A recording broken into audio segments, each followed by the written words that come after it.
What do you make of the market shedding 25 basis points today? 32 million shares traded, but fewer equity deals at about 100 or 1,773. A bit of subdued activity compared to the previous day, where we had like a turnover of close to 782 million. But I guess the last time I was here, as I said, the market has a resistance level at the 50-day exponential moving average.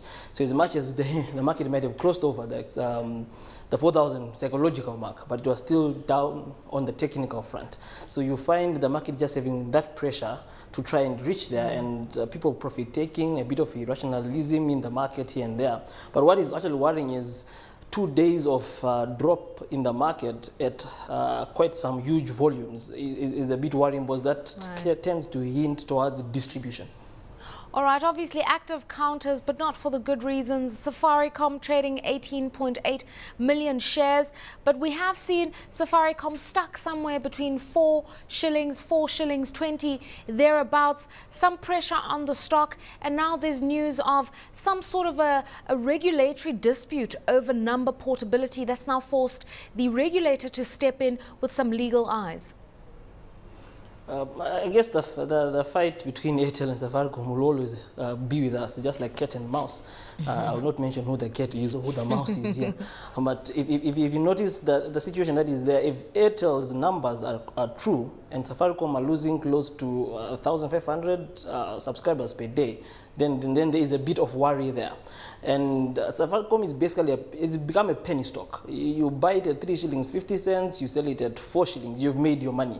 So for it to continue moving forward with the amount of shares in issue, it will take a huge chunk and a huge support from the foreigners who have normally supported it. But even now, the support from the foreigners is not that much to push it above the 4 shillings 10 to go back to 5 shillings. I mean, when Safaricom seems a bit stagnant at this price range, what does it mean for the general NSE 20? Because, I mean, this is a stock with the largest market cap.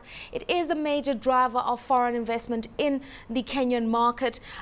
Many who've invested in it recently saw it as a speculative buy, hoping that some of these regulatory issues would be resolved and we'd see profitability returning to Safaricom as a company.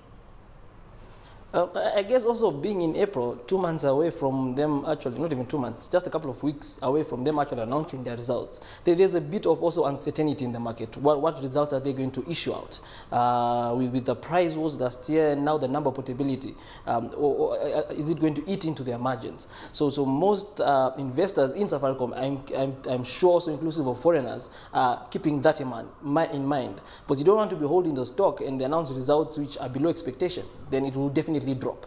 So for the rest of the market, again, Safaricom is a big mover in the market. If it stagnates, the market also stagnates. If it goes up, the market goes up. If it falls, the market will fall. Let's talk about other active counters today. KPLC trading 4.2 million shares, and also KQ. Now, yesterday we did have a conversation about KQ, whether or not they can face up to competition rising from low-cost carriers, whether they have a hedging strategy for the rising oil price. What's the story with KPLC? Basically, KPLC, after becoming ex-div twice in a very short space of time, you'll find that the issue with KPLC is that investors are not quite sure where the company is going, whether the company will be able to generate as much revenue as they used to. The company is still a good company. That's why I say there's a bit of irrationalism in the market, because they are basically a monopoly. So their revenues are definitely guaranteed. And they are moving towards using prepaid meters instead of postpaid. So that's cash upfront, so less on their debt side. So there's a bit of irrationalism on the counter. I mean, obviously KPLC was a stock to watch at the end of 2010 with the rights issue. We did see many investors wanting to take up positions, selling off other investments in order to participate in that particular rights issue. As you're saying, they'll always have money because as the largest utility, they are a guaranteed support from government and elsewhere in the major infrastructure drive. But what are the gains of investing in KPLC and what are the costs if you pull out? For the guys who got in at the right issue, most of them are in green light right now. They are making profits. For guys who got the right at 19 shillings 50 cents, they are in green light currently. The issue is how long are you willing to hold? What's your opportunity cost on KPLC? The opportunity cost becomes a bit great if you consider that there are other counters that are actually continually gradually moving. And if you look, I'll give you an example. Let's say if you were in a counter that has gone up by 20%, that becomes the opportunity cost on KPLC, considering it has remained stagnant around 21, 22, 23. So it's just a matter of what's your opportunity cost and how long are you willing to stick in it.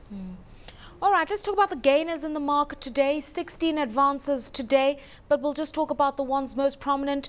SGL, so Standard Group, Ever Ready, and also Kakuzi. What do you make of those?